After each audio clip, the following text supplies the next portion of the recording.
লক্ষ্মী পুজোর সাজগোজ নিয়ে চলে এসেছি। আজ পরবো একটা ইয়েলো কালারের sari with a red blouse আর একটা সেকালের কানের দুল। এটা আমার মায়ের কানের দুল। তো আমি তো শাড়ি পরতে পারি না, তাই আমার শাশুড়ি মা একটুখানি শাড়ি পরতে হেল্প করে দিচ্ছে। প্রচণ্ড ঝামেলা বুঝলে এইসব শাড়ি টাড়ি পরা, কিন্তু তাও আমার ভালো লাগে।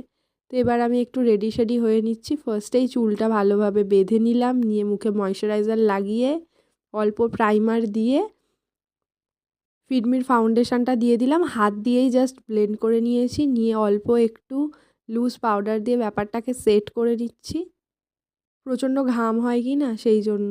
তো হয়ে গেছে আমার ফেস মেকআপ। এবারে আমি তো কাজল পরতে খুব ভালোবাসি, একটু মোটা করে কাজলটা অ্যাপ্লাই করে নিলাম আর হালকা করে একটা নর্মাল 5 টাকার পেন্সিল দিয়ে আইব্রোসটা ড্র করে নিয়েছি। আর হালকা করে স্মাচ করে আমি একটু লিপস্টিকটা পরে নিলাম। দেন আইল্যাশটা কার্ল করে মাস্কারা লাগিয়ে আমি রেডি। তো কেমন লাগছে সবাই আমাকে কমেন্টে জানিও।